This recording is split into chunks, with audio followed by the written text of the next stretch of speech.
Always like to, like, put it there, you have the mud. Yeah. And then she started licking all the mud off his head. So you got a shower, I guess. He goes to what? I said to him, go for a shower now.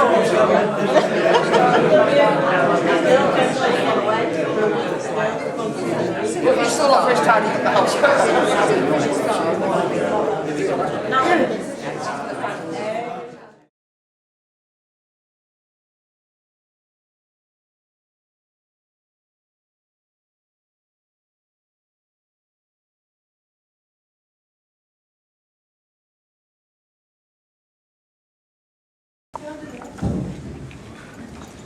Good evening, ladies and gentlemen. Colonel James, Colonel Aston, thank you for attending. I'd like to read a letter from the Queen, who's kindly written to us as follows. Please convey my warm thanks to members of the North West and West Yorkshire branch of the Household Cavalry Association, together with the guests from the 5 regiments and foot guards, for a message of loyalty sent on the occasion of the annual dinner and Waterloo Celebration Ball, which are being held tonight at the Thistle Hotel. As Colonel-in-Chief of the regiment, I appreciate your thoughtfulness in writing as you did, and in return, send my good wishes to all those who are present for a most memorable and enjoyable evening. Yours, Elizabeth R.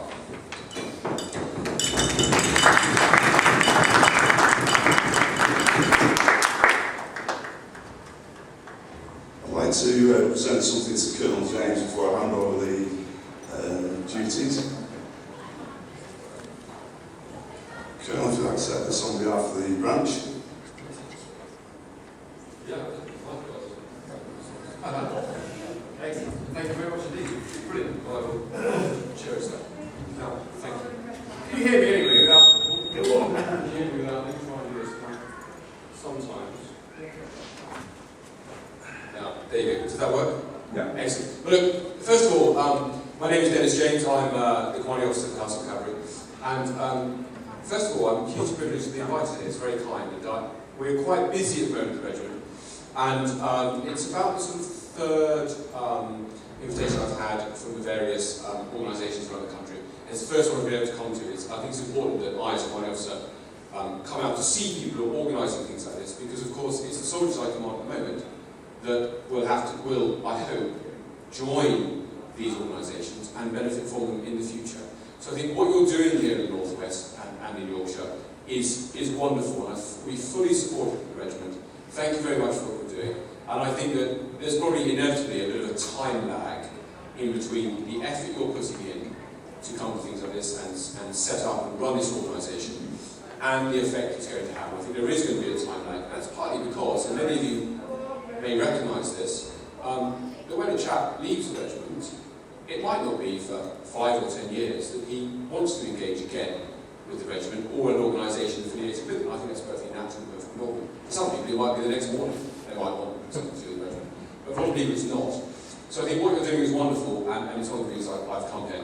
The other reason I've come is because my mother-in-law is about 10 minutes away and I'm sort of in her back goes for something else. So I have to go and have a cup of tea with her as my penance for forgetting it was her 80th birthday last week. But anyway, and I thought what I'd do is give you a quick sort of feel for the regiment and what we're doing at the moment, and perhaps some of the changes that have happened since some of you were a bit more closely connected to it. But first of all, I was very interested sitting next to someone I now know as Electric Arse. This is a nickname apparently from one of his entries on a horse into Knightsbridge. Last night I was having supper with a couple of Corps Majors. Corps Major Dvorsky, some of you may know, his HQ is called Corps Major, and Corps Major Slowey, some of you may have served with his A Squadron Corps Major.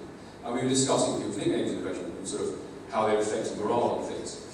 The first one I thought I'd mention to you, if you sort of had anyone in your eras, someone called Cat Killer, who I, quite worryingly, I wasn't sure why he was called Cat Killer. I guess perhaps I'm not the brightest chap in the world, but I found him in Windsor High Street with some cats in some cat baskets. So I texted the squad leader and said, Trooper Cat Killer, why exactly is he called Cat Killer? I think the squad leader thought I was sort of joking, and didn't get back to me that day. The next day, he had, I think, sort of had an interview about where exactly the cats had gone. I was quite worried.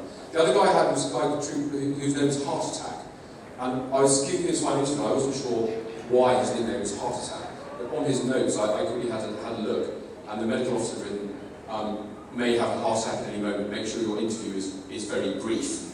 So I had to make sure the RCM I had to ask the RCM sort of not to march him out, but to invite him to walk out in case anything happened. But the other ones we were discussing last night was someone called Chicken Cockhead, because he had a sort of, his hair was like that, and they thought it was a chicken when he stood sideways. But my favourite one was a guy who was named after a toothpaste brand, which is just to say Aquafresh, that was it. It was a tube with 3 stripes, which I hope everyone will be sitting next to anyone who sort of was Aquafresh when you were serving them. But the regiment at the moment is a mixture in winter, and it's a mixture between neutrals and lifeguards. So, whilst I know that we're sort of, and I myself am a lifeguard, I'm very proud to be a lifeguard. I sit on the lifeguards and I sit on the lifeguards council, and believe you, the lifeguards council is not returning any time soon. The fact of the matter is that it is irrelevant if someone's a blue or a lifeguard when they serve at winter. Completely relevant. And actually, many of you, in your time when you served at Knightsbridge, will have experienced that. In the whilst I fully appreciate, and I have never served at Knightsbridge, so put that up front. But whereas the squadrons operate independently in need to, the fact of the matter is, the one is friends with people in the mess, one socialises with people, one who lives next door to them, and it's irrelevant which colour they are. And that is exactly how it is at winter. We no longer have different squadrons, and there is no leaders. And the only way, to be honest, I know the treasury someone is if they put their beret on, looking at their cap badge. It's not something we discuss or anything. So that's quite I think it's important you know that, because when you have people leaving the regiment, that is the atmosphere, the context in which they've operated. And I think that's important for young guys coming out of the regiment. They're very proud of whichever cap badge they are, but they don't recognise the split either. And I think we need to acknowledge that that's what the young generation is about. Now, second thing is all the guys that join the regiment now go to Knightsbridge first. So every soldier coming in goes there. There are exceptions, of course, because every rule is there to be broken, but about 99% of the soldiers go there, spend 2 years, maybe 3 years at Knightsbridge, and then they come over to winter. Okay? There's 2 effects that has. Oh, well, 3 or 4 effects actually. The first one is that Knightsbridge holds some of the more problematic, some of the more junior, some of the more immature, as I don't know how immature the gentlemen in this room were when they were sort of 18 or 19, but I wasn't particularly immature when I was that age. They hold all of those guys there, and so the rate of people who leave from Knightsbridge is actually quite high. The second effect we have is that when they then get to winter, though, when they've been through that really, really hard grueling work that is at Knightsbridge, come to winter and actually they're wonderful. They're mature, they're steady, they've got immaculate personal administration and discipline. And everything I learned about the horse translates to the vehicle, and our equipment care at winter is absolutely outstanding as a result of the fact the boys go to Knightsbridge. The officers is the other way around, and you come to winter first, and you do 2 years of winter, and then you go to Knightsbridge. Okay? So that's how it all works in the regiment.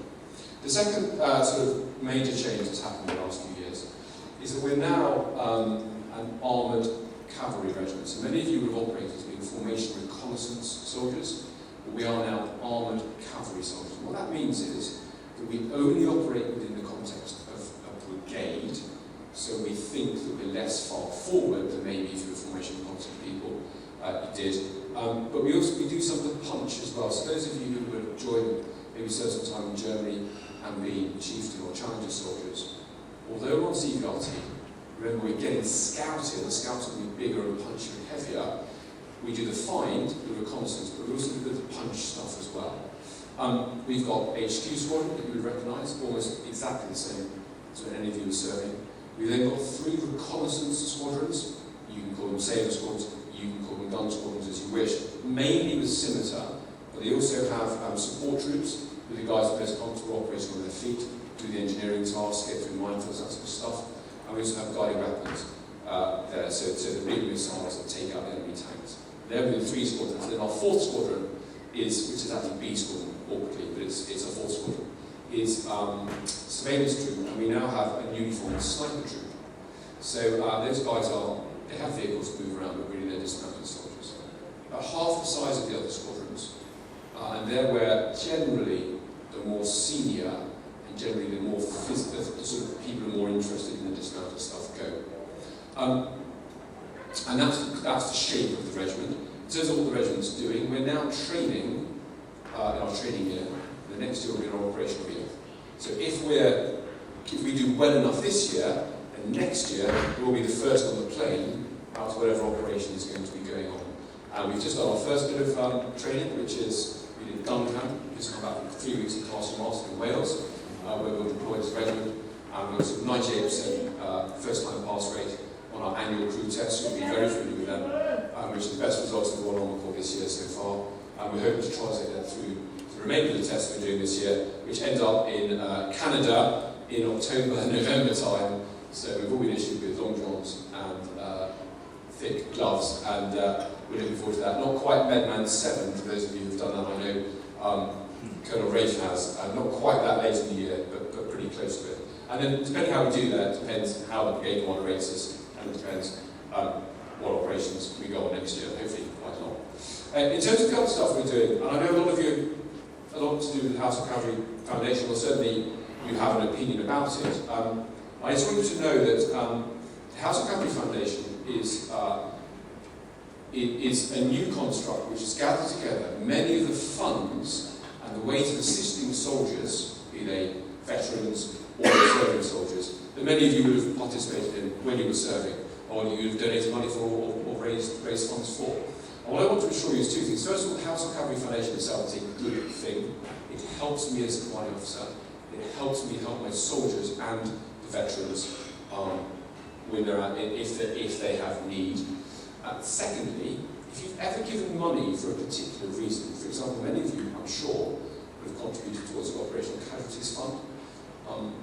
Many of you may, for example, have given money to the horse welfare. If you've given money to a specific thing for a specific reason, let me assure you that it is locked into that, and that is what it is spent on. It's very important people know that, because I think sometimes one gets the impression that it's not.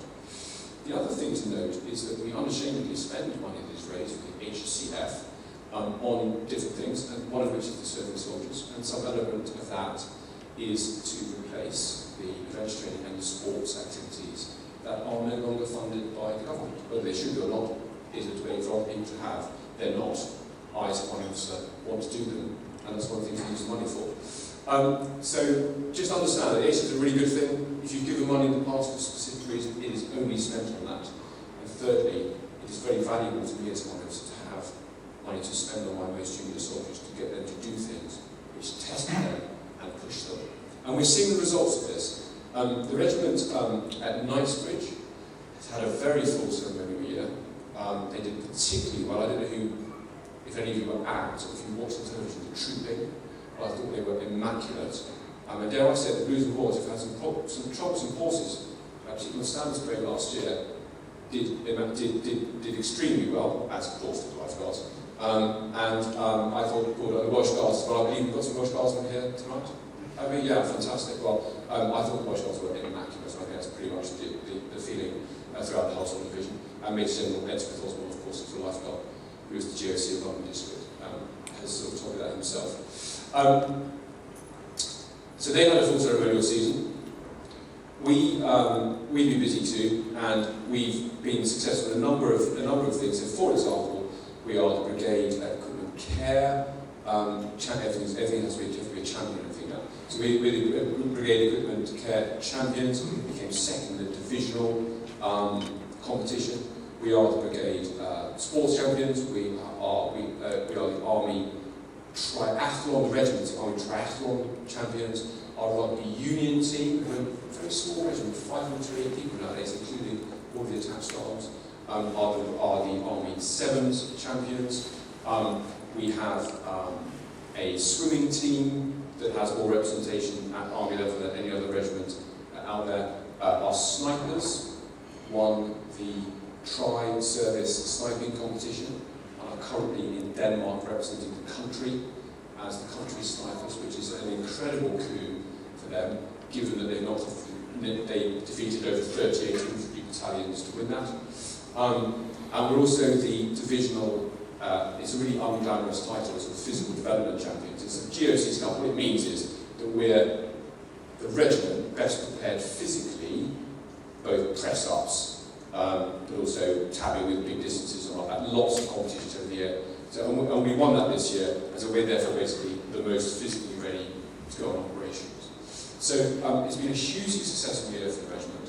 One of the things we've done, I mentioned back to the kindness and the generosity and the support that you give us, both financially and just morally, is we're also able to identify a fair few young individuals in the regiment who are going to do well and sort of compete as elite people within the army. And for the officers, of course, it tends to be just people we've got joining the Special Forces, which is happening regularly, which is wonderful. It's also a whole raft of soldiers coming through that process, and we hope to have success very soon between now and the winter time in that front. But we've got 3 or 4 guys who I mentioned by name, so I hope you hear about them in the future. We've got a chap called Greenlees, who is a tri-service standard swimmer and international level triathlete, who's doing rather well. We've got a chap called Gates Langsdale, who's a boxer of note. He had a first boxing competition 7 or 8 years. Very recently, he went straight on to the Army Championships. He's a bit like sort of Prince Nassim Hamed, sort of extremely cocky and it's quite irritating, but very, very entertaining and hugely talented individual. He's wonderful. We've also got a large group of Massey, who is a biathlete at GB level, so i.e. skiing uphill at perversion. I have no idea why he does it, but you ski uphill rather than sort of downhill, and then you shoot, and you'll see the problem with the Olympics. He's GB standard. And we've got a new member of the regiment, a chap called Trooper Second, who is, we got quite into sort of wrestling and grappling recently, so I quite enjoy it personally.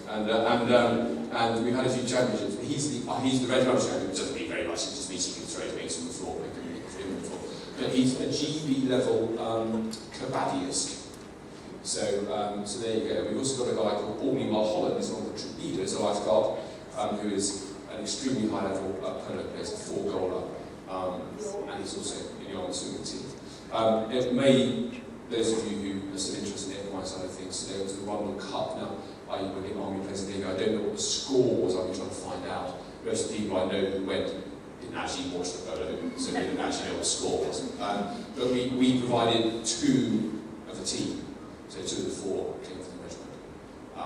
So that's pretty good. And the other thing we did last year, we are current low goal polo champions as well across the tri-services. And what's important about that is that we had 1 soldier in the team, like the last quarter straight, and this year we're hoping to put an entire soldier team in to play in that competition. Okay, so in short, the regiment, manpower is down, we're about 10% undermanned, but morale is up. The training is kicking in, and the boys are doing very, very well. We couldn't do it without the support that we get from people and organisations like yourselves. And I wish you every luck in establishing the goodness that you have established, growing this organisation here, because I hope that when my soldiers, I don't enjoy any soldier who's signing off, although to be honest, I was about to heart attack signed off, because I was going to do with that if it happened. But apart from him, he was wonderful. It's always disappointing when people leave. But if they are going to leave, then I hope that when the moment happens, be it the next morning or 20 years down the line, that they've got a group of friends to come to who understand them, where they can hang out. And what you are doing is precisely the right thing, and thank you very much for doing it. And again, thank you for inviting me here tonight.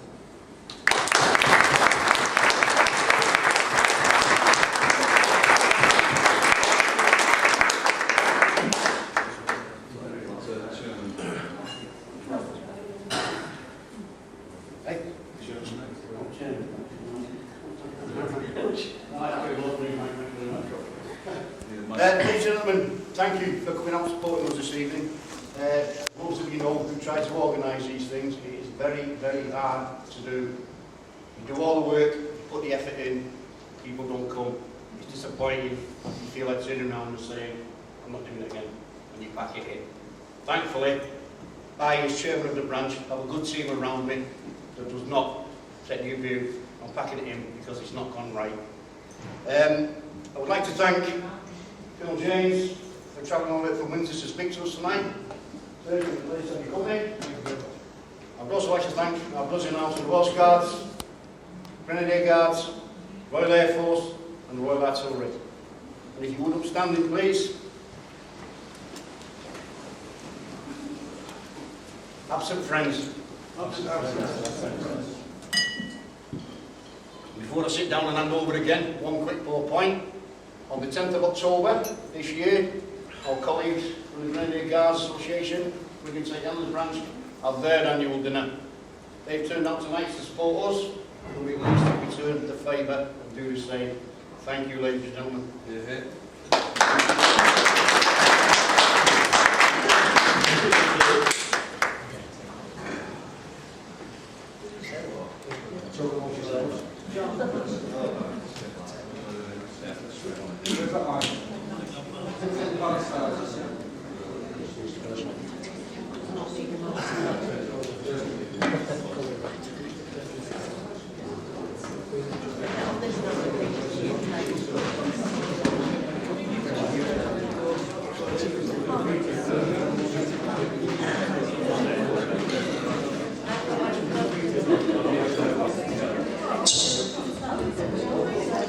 Good evening, ladies, girls, sirs and gentlemen. We're going to start off with the auction tonight. We've got some cracking prizes. Absolutely amazing. That good. I might just keep it to myself. But thank you for coming on behalf of the committee. We'll start with lot 1, obviously, which is Battle of Waterloo. Obviously this being the Waterloo celebrations, as well as the second annual dinner. Do apologise, I've not really studied all of them. I hope you've had time to have a look at these.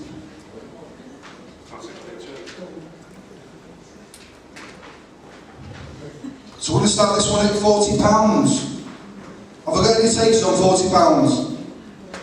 Yeah. Got a taker there, £40, 45. Anybody on 45? 45 in the back. Anybody else? 50. Let's go for £50. I'd just like to explain about this auction. Proceedings of this auction will be split between percentage of it going to the Household Cavalry Foundation. So please dig deep. So we're at £50. Anybody on £50? We've got 45 in the back. Anybody on 50? £50 there. Anybody on £55? £55 anywhere? Anywhere? Come on. Dig deep. Going once. Going twice.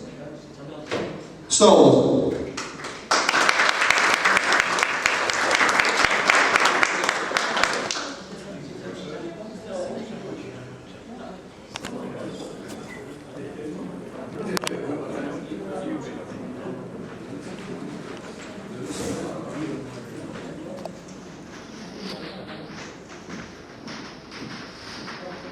Right, the second one is Household Cavalry Escort. It's a beautiful one, this. Just in front of Buck Palace.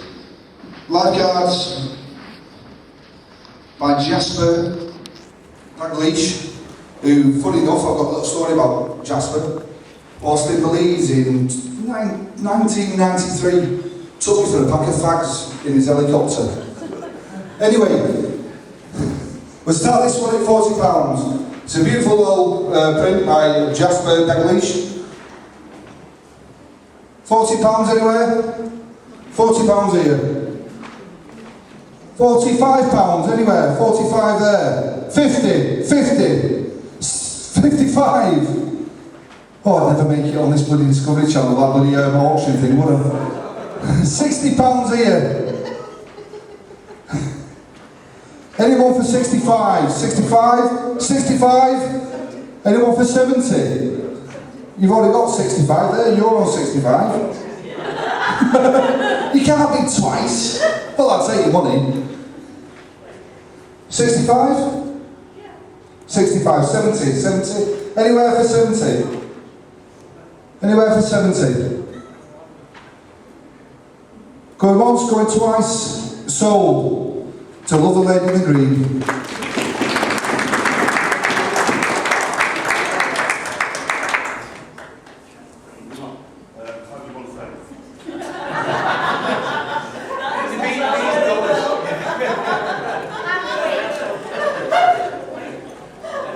Right, the next lot, which is a bit of a part of why we're all here anyway, is the celebration of Waterloo, is the Catch of the Eagle of the Blues and Rolls. It's a beautiful little print, again, well framed, and we'll start this at £40. £40 for the balloon roll in there, £45 in the back. Any advance? £50, looking for 55. Any advance on? Got 55 in the back. £60, £60 there. I think we've got 2 Rolls Royce here, haven't we? Come on, dig deep. Come on, 65. You gonna go for it?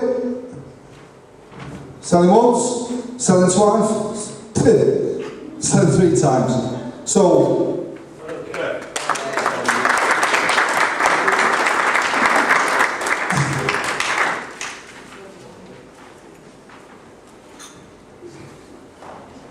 the next lot is Household Cavalry watch.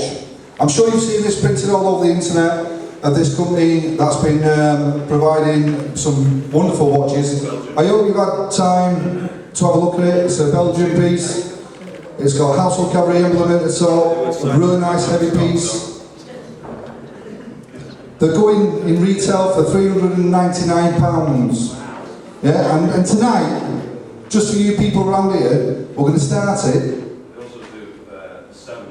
Yes, do apologise. They also do every other regiment, be it the 7 regiments. I'm sure if you got in touch with, if you was artillery, Air Force or Navy, I'm sure they still get in touch with you. If you get in touch with them, I'm sure they'll be able to accommodate you.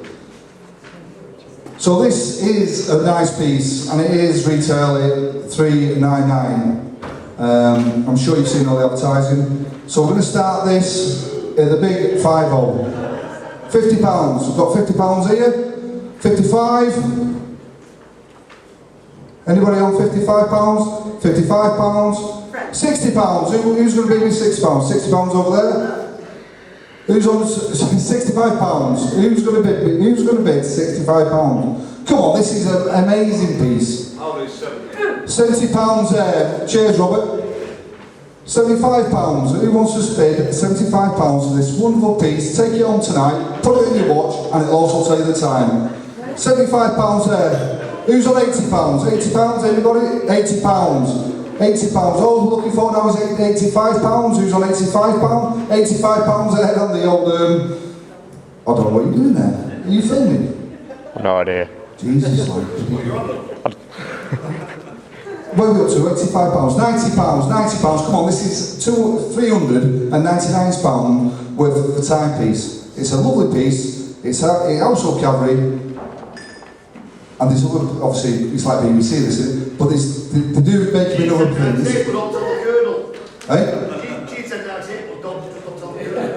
Yeah, GTN 98 with a nice little badge at the top. So that's got to be, will at least worth £200 in anybody's pocket.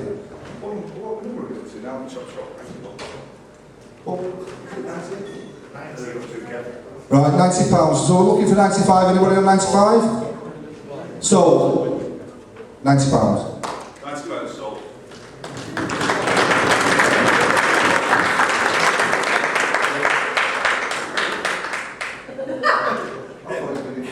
It's not better for me. You bought it? Yeah. Really? Sorry. Yeah. You're not pissing about? No. Right, okay. Next one's a bottle of whiskey. Glenmorangie original with 2 nice glasses. We'll start this at £10. Anybody on £10? £10 anywhere. It's a bloody good bottle of Glenmorangie, this. £10 over here, £15. Got £15 over there, £20. 20 over there? 20, 25? Got 25 over here. Anybody for 27? Let's go a bit less. 27, 28? 28? Come on. £30 over here. Well done, Len. So, come on. Who's next? 35. 35? Anybody? 32? I'll drop it. 32. Anybody? Going once, going twice. So, Len.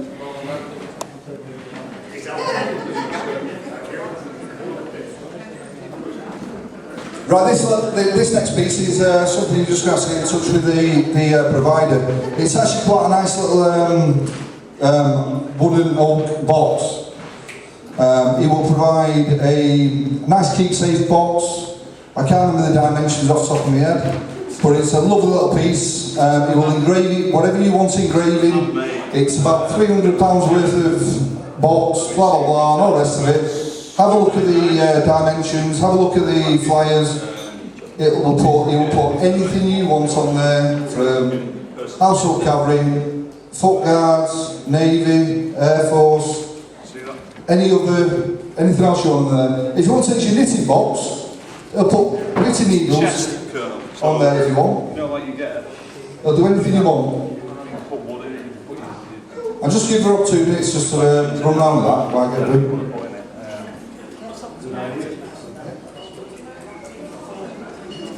Are we selling this okay? Are we getting this across? Guys, see that? What's this?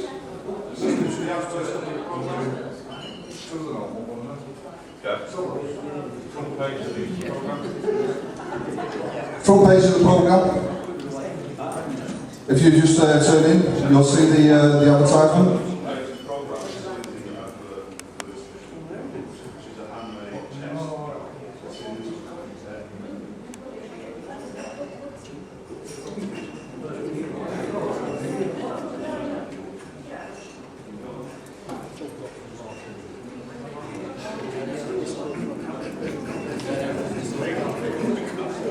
See that? And it's, I mean, what you put in a box, you know? Fresh air, yeah. It's one of those things, you know, and it's a Royal Artillery guy. So. How much you got for that? Right, we'll start this at £20. Anybody bid £20? £20 with a kernel. £25, £25, £25 with another kernel. £30, who's going to bid me £30? £30 with a kernel. Jeez, I feel like I'm talking to the same bloke here. 30, where are we up to then? £30, £30 with the other kernel. Jesus. Oh, £35 with the other kernel. Right, £40, who's going to bid me £40? Looking at you, Colonel. Not you, Colonel, that Colonel. £40. £45 with Rob. Yeah. £50. Looking at £50 now. No, you've already got 45, Rob. Stop it. Keep your arm down. Jesus. £50 there with the Colonel. £55 with Len. Looking at £60 now. £60. £60 with Rob. £65. Anybody with £65 there with the Colonel? Jesus. What are we up to? 70. Rob said he'll pay 80 for that one. We're up to £70, £70, £75. Colonel, £75? £75 with the Colonel. £80 with Rob. Going up at number 5. 85. Anybody on 85? 85. Looking around the house. Going once. Going twice. Sold to Rob. Well done.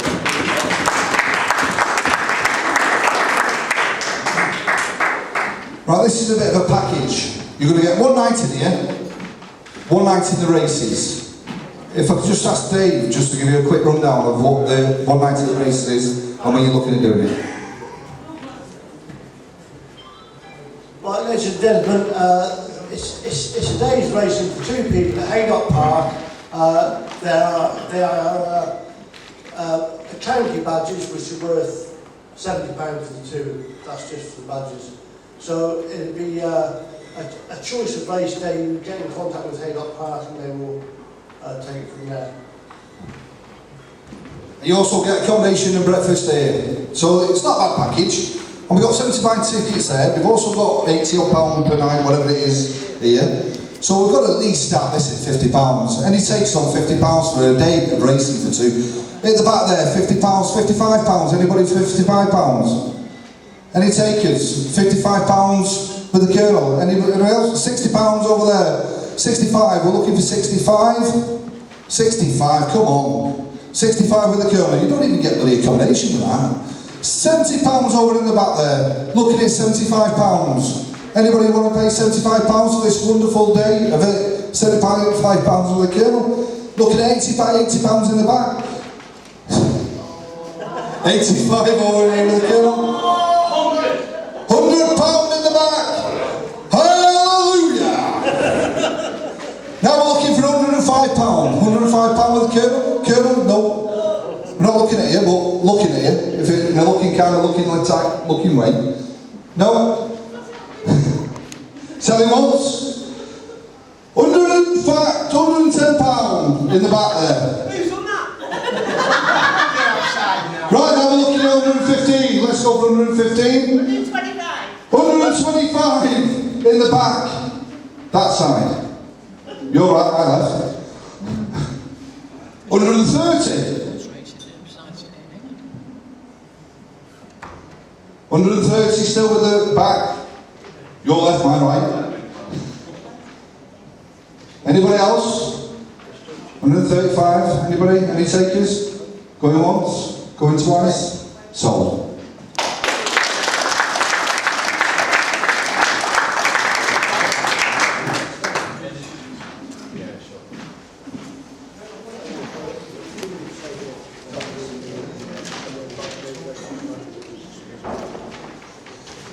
Is there any rugby lovers amongst you? We've got a prize here. Any rugby lovers amongst you? Rugby league? Rob? What's it got here?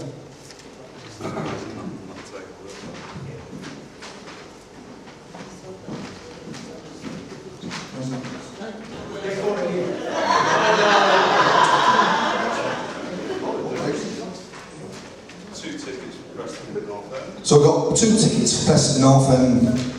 Being a Wires fan, I hate saying that North End. Preston North. It's not for me. Preston North End though, come on. Let's, there's some rugby on tap here. Let's start this at £10. It's got to be somebody who wants to go Preston North End. It's got to be somebody. £10. £10 over there. Looking at £12. Anybody on £12? Preston North End, I tell you, cracking team. Better than Warrington, better than Wigan, better than St Helens. Hey? Now you can tell me, I thought they were gold. Sold. £12.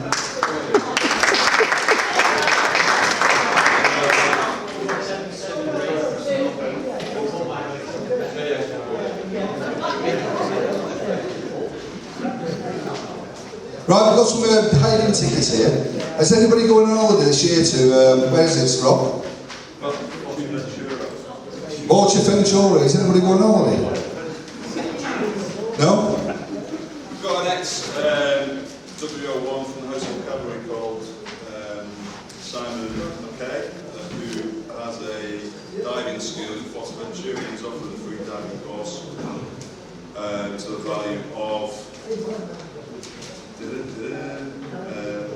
€420. So if anybody's going to Fuerteventura, it's a cracking prize. But I'm sure, knowing Simon, that if it was next year, he'd also honour it. So let's start this at £20. If you want to go, if you think about going out there and you're thinking, I want to do a bit of diving while I'm there, there's holiday here, all paid for. He wants to do a course, starts at £20. If you don't buy it, it's going on that table. No takers? No. Move on.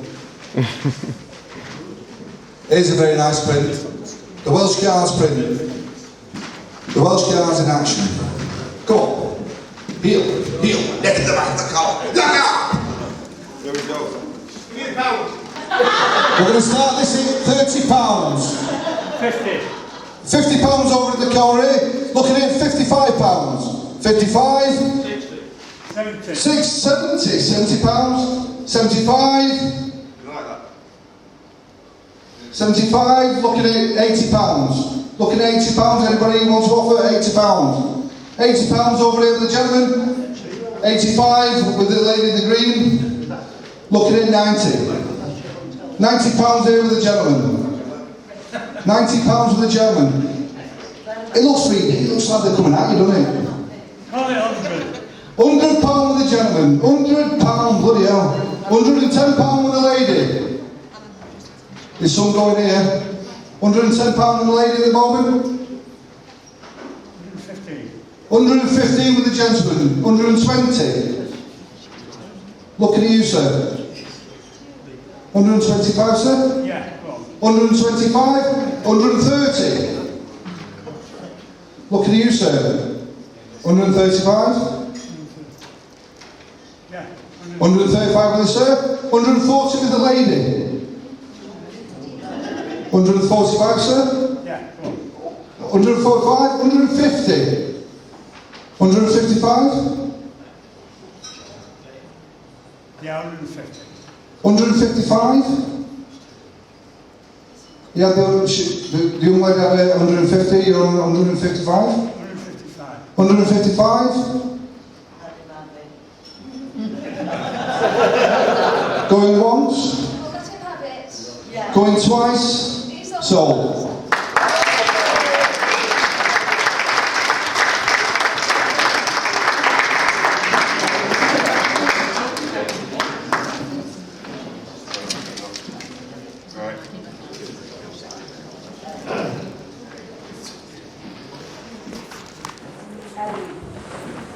Here's a nice nice little print, which is Queen's Life Cards salute taken by the Blues and Royals.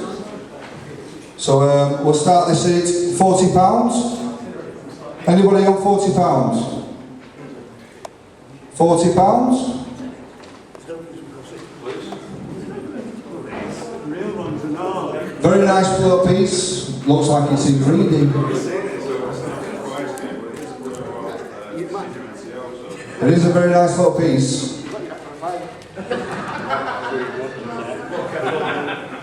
£40 here with Lenny.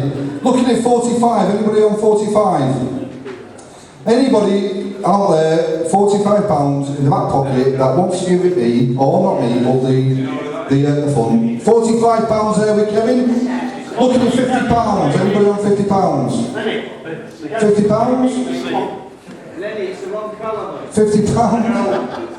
I just let Rob to walk it round. John, you know where that'll be on Stafford, don't you? £50. We've got £50 there. We're at 45 with Kev. Anybody on £50? Going once. Going twice. Going 3 times. So, Kevin, £45.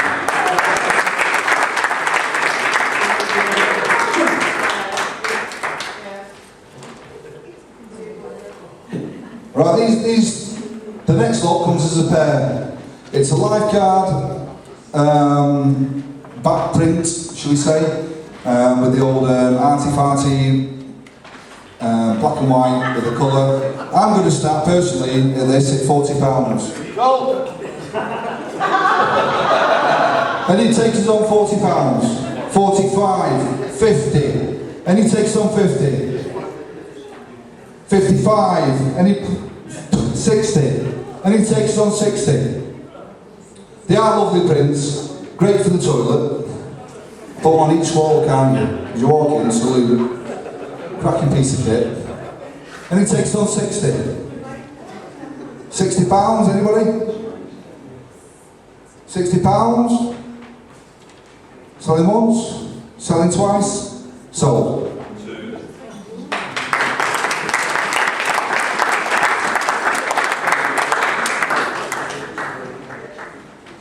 Jesus, never heard this, is it? Right, we've got a print here called Tiny Frog. It's a print from, it's called Tiny Frog. And it's called Sarah Lynn Richards, or it's from Sarah Lynn Richards. It's number 515 out of 1500. And it's limited edition, so you're getting a piece of money here. Because on the open market in the States, this would sell for $200 without a doubt. Yeah? No, it's an investment. It's not spending, it's investment, this.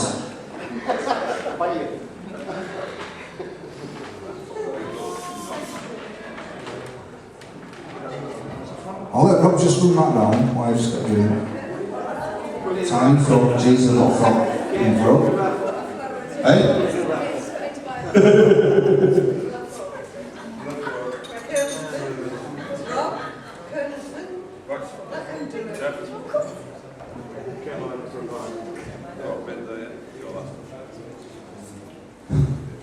Let me start it, you know. We'll start this at £40, it's an investment. £40 there. £50, anywhere. £50, £50 with the other kernel. £60 anywhere, it's an investment this. One day you'll be looking at £60 there. Rob, well done mate. I can see that just on your wall. They look really well. Next to Challenger. Next to Charlie one sat there with that, oh that was wonderful. So we've got £60, 65, £65. Colonel, £65, £70, Rob, £75. Limited edition. Limited edition. Come on, Rob. What? Do you want to buy that? Oh, it's what? I know you are. Anyone else want to outbid him? He's going to put this next to a challenge time. He's got this big oil paint to the challenge time. Going once, going twice. Sold.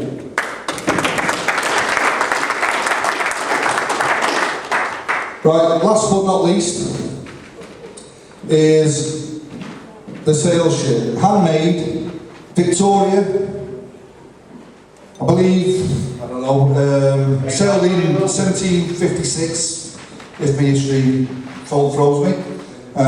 It was the flagship of Nelson's column. Nelson himself died on that deck. He was obviously a very small bloke, but what a beautiful piece, handmade. We've got to start this at £50 at very least. £50 over here with the Colonel, £60 over the green, looking at £70. Rob, £70, Colonel's... What? How much? 130, no, joking, 75 with the Colonel, looking at 80 over in the green, looking at 85. Anybody with £85 in the back pocket? 85 £85 in the back pocket, who's got it? That is a nice piece. I've still got a model of this that I haven't made yet, it's still in the box. Jesus tonight, you and models. If it's not models in plastic, it's models in something else. 85, we're looking for 85. Anybody? This was made by an ex-lifeguard, by the way. Also made by an ex-lifeguard. Do we know who he is? Give us a little speech on this, it's worth it. 85 quid. Yeah, it was made by Tug Wilson, ex-lifeguard who lives down on the south coast now. Cool. Hey, we're at £85. It's £85. Anybody? £90 there with the Colonel. Well done. Looking at 95 with the green lady. I do apologise for calling that, you don't look like a frog, but... £100, anybody out there, £100 in the back pocket, 100 shekels, can take that home and be proud to have served with the British Navy. £100, anybody? Going once, going twice, sold to the green lady.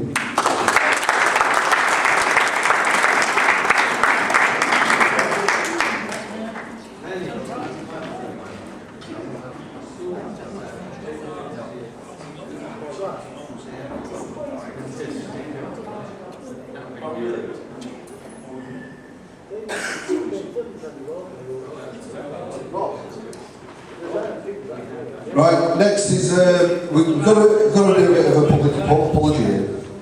Unfortunately, we didn't realise how well the raffle was going to sell. And we've run out of raffle tickets. So those people who didn't get the raffle tickets, massive apologies. If you want to donate, by all means, throw in a bucket. If you want to go and buy a foundation band from the back, by all means, £2 a band. Tenner. We've also got Army Rat Mags there, which are a cracking joke. Well, there must be one in there you'll have to, and I'm sure the wife will laugh to one or two of them. The other one should probably squint and say no, thank you. But £1 for the magazines, £2 for the bands. It's all going down to the foundation, so please dig deep. Take a band for you, take a band for your missus, take a band for your kids.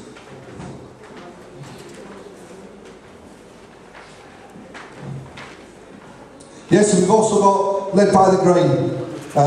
We've got the Peter who sat here now. I'm sure Peter can give us a quick... Oh, hello.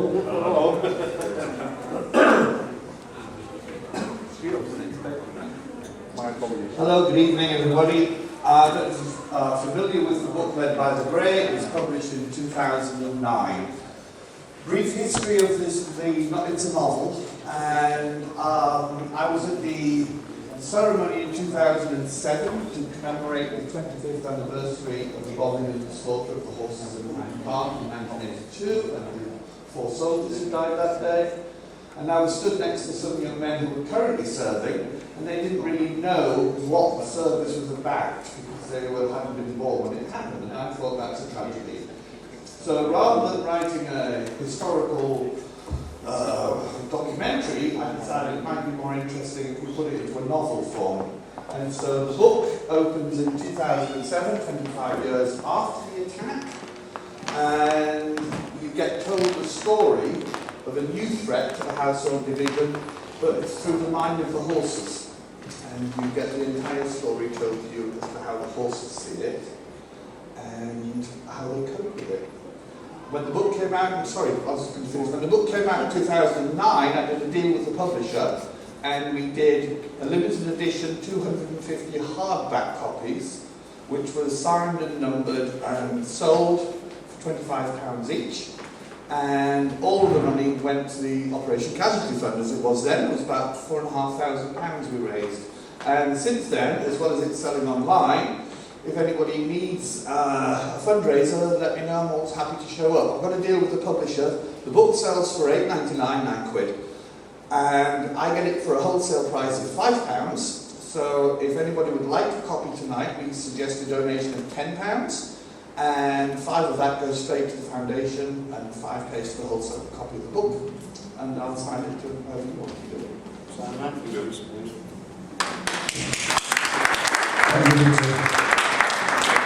So the mind of the nose. Nay. Right, so have we got the...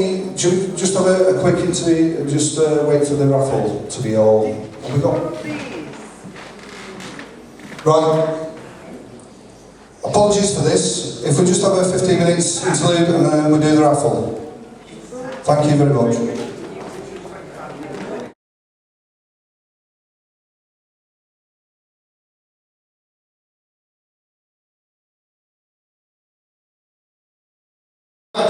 We'll crack on, so I'll whisk through this. And Christ, I thought I had a long drive back to Leeds, but young Ryan is going to take the girl back to Windsor, so we'll blast through this. And he's keen for a dance before he goes, he said to me, so his words not mine. So we've got 2 pints, I wonder if you could still... Oh no, it's right, so I thought it was a pint of minutes. Good, so I've got, ladies and gentlemen, first, can you, and Colonels, can you give a round of applause to the committee, first of all, for putting on tonight.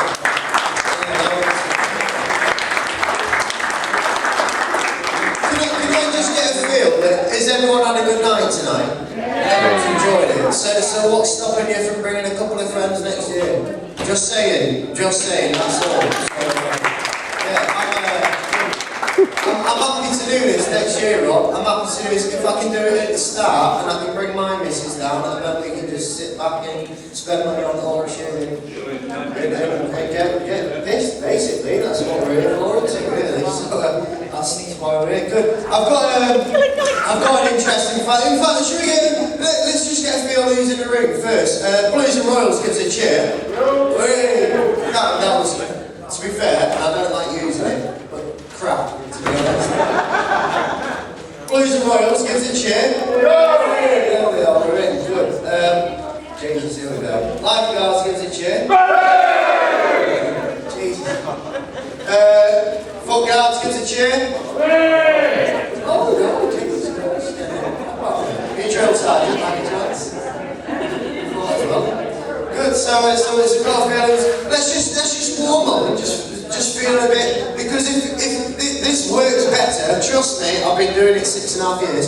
This works better if energy from you is as much as energy I give you. So just everyone, just put your hands in the air like that. That's it. Just shake your hands like that. That's it. Wriggle your fingers. Come on, love. We're all waiting for you, pouring your bloody drink. There we go. That's it. There you are. You're not waving. You're wriggling your fingers if you're listening. Christ. That's it. And then just stretch them out a little bit like that, and bring them down a bit. That's it. Onto the lap of the person sat next to you. That'll be fun. No? Sometimes you go for it. Sometimes. Kit, little Hackett there, little trick for Hackett. It was like, hey, go on, big man. We'll show you what the soldiers about these days. I've got an interesting fact. Anyone want to hear the interesting fact? No. Go on. I'm not a full-time comedian. I'm a part-time comedian, so you can laugh over the line. No shit, Sherlock. That wasn't one of them. That was, you missed it. That's fine. I actually, until very recently, actually, normally I lie about this bit, but seeing as my old boss is right next to me, I better not, to be honest. Until literally about 2 months ago, I myself as well was a serving soldier in the British Army, particularly in the Blues and Royals. But as the Colonel rightly so suggested earlier, the young trend and some of the older guys might not like it, but I'm afraid you're going to have to deal with it. In Windsor, we're all cavalrymen, so I'm a household cavalryman, and that's what I do. So, or did. And now I do this. And Christ knows how I'm making a living out of it, but I seem to be doing all right. I think there's only so long I can go around the country and say I'm a serving soldier in the British Army. You can just imagine it about 70 years, can't you? It's just not going to work the same. But that's what I did. I don't know why as well when I always say British Army. It's like, I mean, you guys know more than anyone. The Army's the Army, but sometimes when I'm doing this to civilians, they might think I'm in the Salvation Army or something. I'm going to stand a bit of a timbrel saying he's got the whole world in his hands, or Christ knows. Just in case you don't think I'm in a dad's army as well, I suppose. But I mean, what the modern day dad's army? I like to think I'm a bit too young. The only thing a modern day dad is fighting for is to see his kids on weekends, probably. Dressing up as Batman and climbing tall buildings in London and shouting things like, of course I know his favourite film, it's Frozen. Just not proud of it. It's 15. Grow up, let it go. Yeah, some Frozen fans in the room.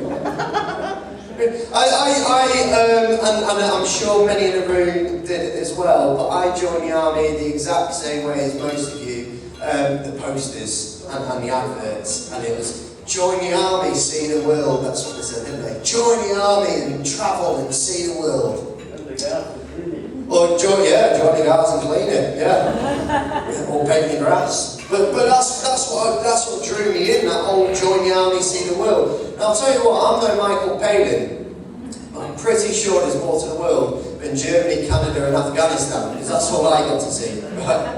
And the thing is, there are some nice countries that we get to go to, Wales and Canada and Germany, like I suggested, but we don't go to the nice parts, do we? We go to the rough, horrible parts that no one else goes to, the derelict parts. Pretty much going to them parts of the world is like saying, Martin, you can have a one-night stand with Catherine Jenkins, Heidi Klum and Pamela Anderson, but you can only lick their armpits. It's pretty much what it's like saying. Good. I did a bit of the horse guys, like the Colonel rightly said earlier, the soldiers these days, what we have to do is 2 years, on horses before he can go over to the operational side. So I rightly so I did that. I went on the horses for a couple of years. Now it's great. It gives a cheer if you've done the horse guards. Not proud of it. Yeah, I did like a few in this room. I did the horse guards a bit, which is great, and it's really good, especially this time of year in the summer. It's really, really busy on the horses, and you get a lot of tourists coming up to you, which is fantastic. But this one particular day for me, it was in June, this Italian tourist come up to me, right? There's anyone that might be Italian in the room before I tell you this? I can change it to a German if there is an Italian in there. Let's face it, a German won't appreciate comedy, to be fair, would they? What, German? The hint might be in the name, because they know. This lad was Greek, right? Because let's face it, a Greek man couldn't afford to come here, could he, to be fair? No, he was actually Italian, this guy, and he come up to me and he just grabbed hold of my boot when I was on my horse. That's a big no-no, a massive no-no, because it's taken a long time for us to clean it. The girls are thinking, really? They don't just show up like that. No, true, young lads like us spent 12 hours cleaning their boots, and I cleaned it. And this lad had come up to me and grabbed hold of it, and I just very, very lightly just tapped him, right, in the side of the head. Now he's dropped like a sack of spuds, and he's rolling around like an Italian footballer probably would.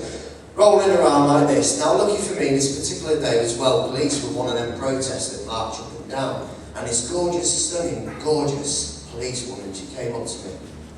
She came up and she says, part of your boot's falling off, what should I do with it? Well, you don't know till you ask, do you? Don't know till you ask. Stick your number back on it, write your name and your number, pull it back on my boot. Now she did, much to my amazement, because I've never pulled a copper, well, a girl, let alone a copper before, to that one. Sarah, she was called, she was writing on Sarah, she put it on there, put it back on my boot. Now the lads were egging me on, they're like, oh Jesus, she was fair, wasn't she? She was a good looking girl. Get her inside horse guards after when it's all shut, we'll give her a behind the scenes tour that the public don't get to see. We'll take her around. And I said, yeah, you're right, I need to ring her. I pulled her number off the boot and she just simply wrote Sarah, 999. I can't leave a voicemail on that. It's dangerous times though for the boys, and bless him, young Ryan over there is wearing his uniform, proudly so I say as well, too right, because it's bad times for him, yeah, too right. At the moment, I'm going up and down the country doing my new solo show. It's called hashtag Stand Up Soldier. And it's all about this, and I'm probably performing on average to about 3,000 people a month, roughly. I have got no problems with going out in front of an audience and talking about flying the flag for the British Army, and this is why the Colonel so kindly let me perform and do my gigs while still serving as well, because I think it only flies the flag, particularly for our regiment, but if not the British Army. But I'll tell you, these idiots these days, ISIS, right, they're a bunch of cowards and a bunch of gobs, and what they want is everyone to fear them and just be scared of them. Go about your own business and be proud of who you are as veterans, and do not rise to it, and do not be afraid of who you are. And I'm happy to go up and down the country and send that message. So yeah.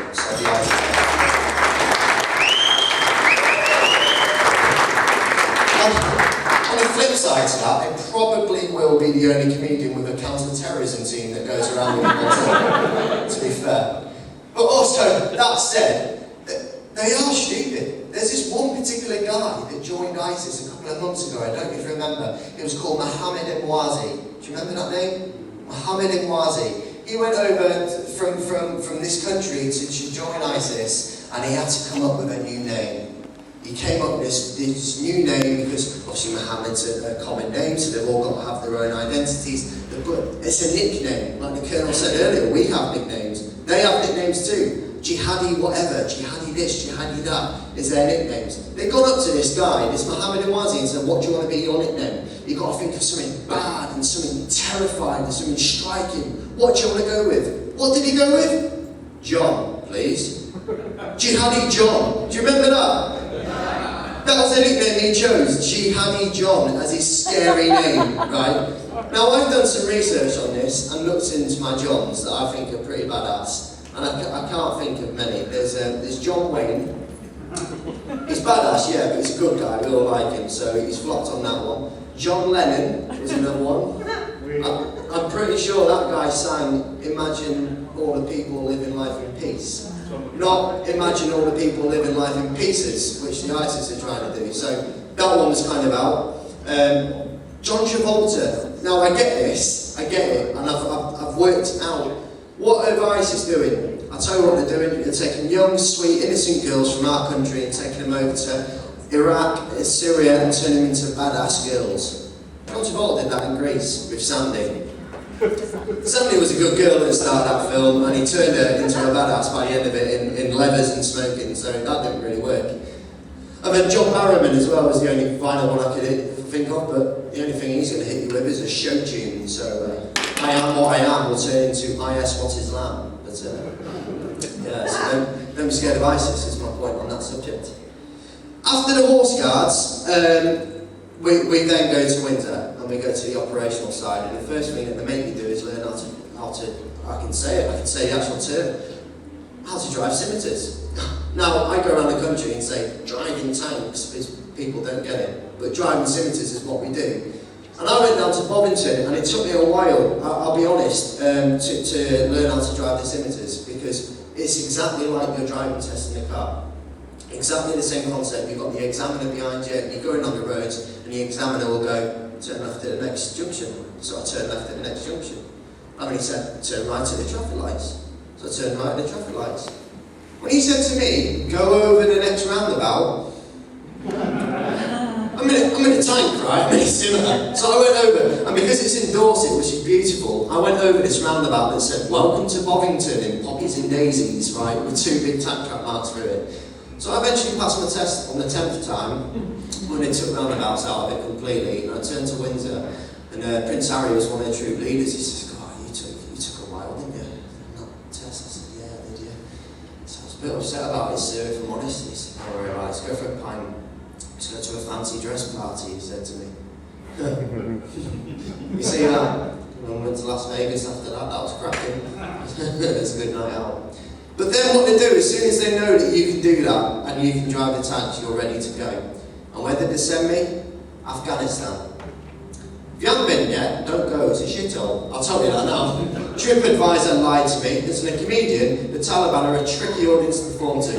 I've got no problem in telling you that. They don't like your mum gags. I think they're a bit Shiite. But it's all right out there. We went out and we were doing a reconnaissance. And I went out and I was what's called, I don't know. I'm sure you did. I was the crow back there. Usually I have to explain what a crow is, but I don't tonight. The new boy. So I was the crow. And I went out with this ladder. He said, right, you're the ladder man. So you're the ladder man. So let's go out. And we got this intelligence. There was this compound where they were building bombs and all this sort of stuff. Now what I will say at this point is, comedian, give me some creative license for this, right? Just a bit of creative license for this story that kind of happened, The thing is, right, we're very careful as the British Army. We'll go out and we're working alongside the A&A, and we have to teach them how to. Is that getting a lot of feedback? We're teaching the A&A what to do, and it's cracking, but we go out there, and if we'll find stuff, and we'll just find stuff in the sand that we think is going to be an IED, brush the sand away, see wires, and that's it. Mark, avoid, call in the engineers, they come in the spacesuit, snap, blow over properly. The A&A, who we're teaching, brilliant blokes, very honest, very loyal, they'll just go up to it and go, I think that's a bomb in there. Yes, it is, I got the bomb, it's like, whoa, put that down here, everyone's running away. And I went up to this particular compound, trying to be very careful and like them, and they've sort of thrown me up this ladder, and I get to the top, and the boss just says to me, Sam, just pop your head over. No, there's baddies in there, with bombs and bullets and stuff, and you just want me to pop my head over like it's my neighbour's fence, and I'm asking for some sugar. He says, just do it, you're in the army, you've got to do as you're told, just do it. So I put my rifle over first, right, and I'm proper shaking. It's the first time I've been out there. I'm shaking, looking around. He says, what can you see? He says, this place is huge. It's about half the size of a football field. It's massive. Out the back there, there's some huts with some like shadows milling about in it. Over there, there's the entrance gate. I reckon that's where you're gonna want to go into, right? Because sometimes you have to encourage the young officers. This is really awkward with him sat next to me. Because normally they're a bit more bothered about what particular coloured pastel chinos they're going to purchase when they go back to the UK.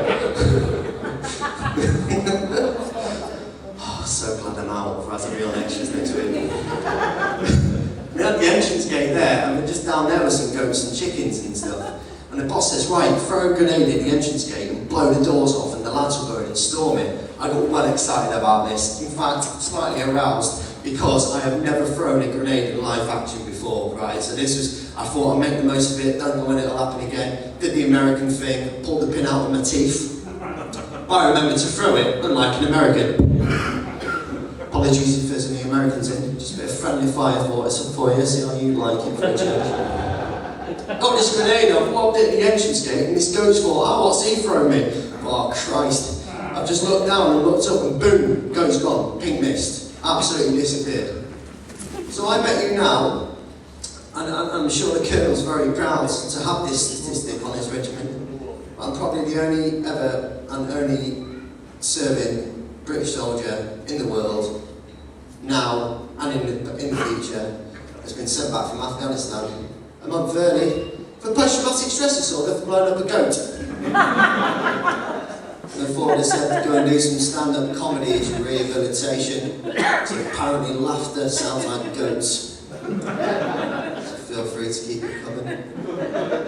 When I got back from Afghanistan, I went to the London dungeons, right? Has anyone been to London dungeons or York or any of the dungeons?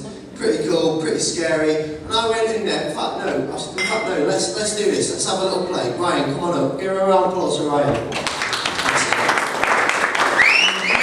Ian Ryan went to London dungeons, he's got a 2-for-1 on a bus ticket, and I went playing games, right? And we went along, but look at us, we're a couple of good-looking lads, aren't we?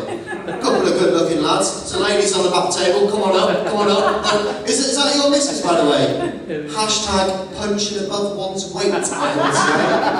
Come on up, ladies, come on up. Round of applause for the ladies. That's it, come on.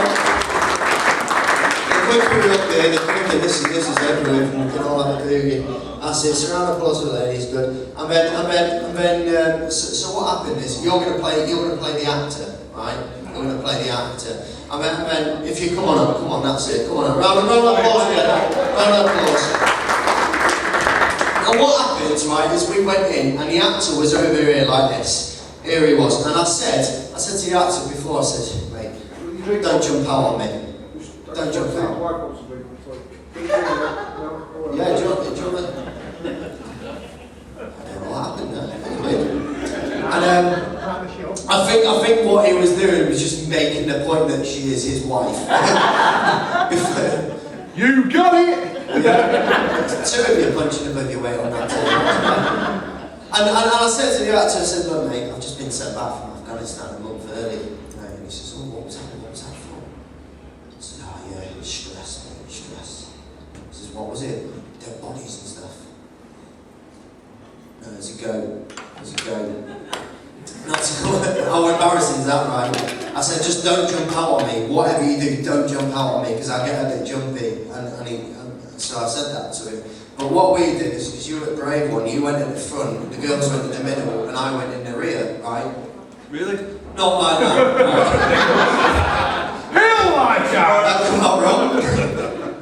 Weird. Right, so you went on the front, and what's going to happen is you're just going to come around there and loop around like that and do a circle. Girls, you go in the middle and I'll go at the back. And this is what happened. And when I walked past this actor, he jumped out on me, right? And so we go around, it's dead scary because we're in dungeons. And he jumped out on me, this actor, and scared me. And he jumped out on me and scared me. And he shouted, rah, and also, yeah, like that. And I grabbed him, I went, what are you doing? And I grabbed him, and I wrestled him to the ground, Ryan. I wrestled him to the ground like this. And I'm shaking him and going, you suicide bomber, getting right angry. I don't know what I was doing. He's got wires, Christ, he's got wires. Meanwhile, your man come running over and wrestled me to the ground. Very, very gently, he did it in return. And he's wrestled me to the ground, just gently. He placed me on the ground gently, as not to hurt me, like that. Oh, Jesus Christ. Hey, it's a new suit. And he's got me down like this. And then he's sort of restrained me, and then he just screamed at me, going, calm down, Martin, calm down, you're not in Afghanistan, you're in enemy dungeons. You submit. Like that. Turning to violence, typical lifeguards. So he said, calm down, Martin, calm down, you're not in Afghanistan, calm down, Martin. I'm not Afghanistan anymore. We're in London dungeons, he said. As calmly as that. I mean, I said, you're right. I mean, I'm shouting in the sky still, I didn't know what was happening, and all of a sudden he started speaking foreign to me, like this. Exactly like that. And I stood up when I knew where I was. And then what he did is he ran over, because I was still a bit funny, he ran over to his girlfriend and grabbed a bottle of Sprite out of her handbag, right? Now, let's just take a pause in this for a moment and look at the actual real life wife here and just watch how awkward her face goes when he decides which one of these two he fancies to be his girlfriend for this particular bit. Two people in this room that won't find this funny. The rest of us will. Right, okay, yeah, right, the nearest one for the sake of it. Look at her, she's picking her out. I think I prefer that one. Take them both. Jesus. Party at your brick. Whoa, I've never gotten this in depth about this situation before, and I've done this loads. Right, so he's grabbed the bottle of Sprite out of the handbag, and you've undone the cap. You've undone the cap. Look at wrist hatching there, and you've thrown it all over my face. All over, shaking it. and I'm stood there like this. I'm right, I'm sorry. Right, give me Sprite off my face. I think it was Sprite. Right, put my face like that. I says, I'm sorry. No, you can't. I went, can you smell that? It's like the pooed himself, right? And the worst bit was, he weren't a terrorist, you'd be pleased to know. He was not a terrorist, it's like, he weren't a suicide bomber. He was a 12-year-old German tourist that couldn't find his mum and dad. So he weren't even an actor. And he thought, I know, I'll put my hand on him, he'll know his way out. And the wires in that obviously weren't a bomb. There was iPhone, which I nicked. Because Germans shouldn't have anything cool, should they? Give these guys a round of applause, by the way. Go on,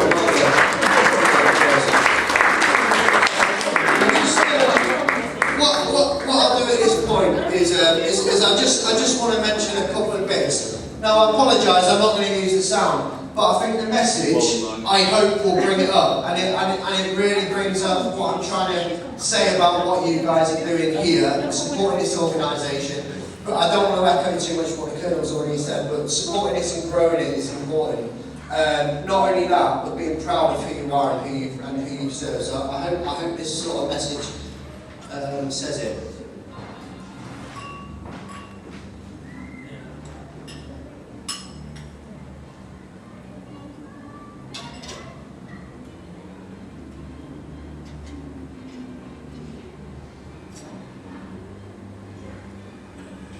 Actually, probably not that video, because that was meant to happen at the start. Professional. 1 second.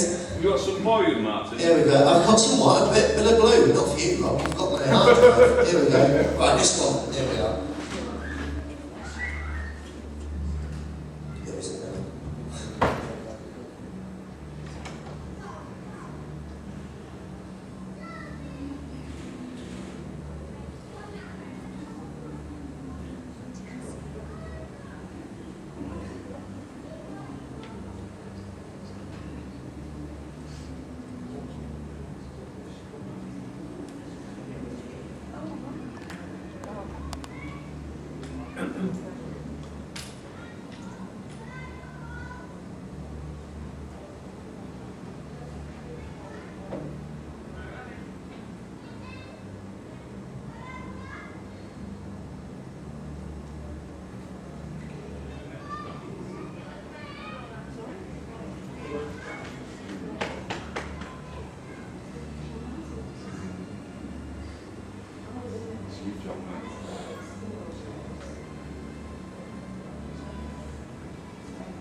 Ladies and gentlemen, the message is simple.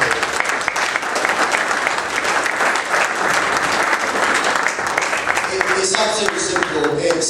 I've been out 2 months and Ryan's still in, and we're immensely proud of everything you've achieved and set up for us to carry on and doing.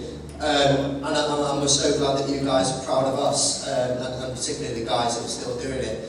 The regiment is training immensely hard at the moment. I was only in 7.5 years, but it's the busiest they've been in terms of training and getting geared up for the next events, whatever they may be. And it's important that this grows and that continues. I worked under 8 commanding officers, and I'm not saying it just because he's here, but by far the best commanding officer I worked for is right here. And he's come from not being in the household cavalry as well.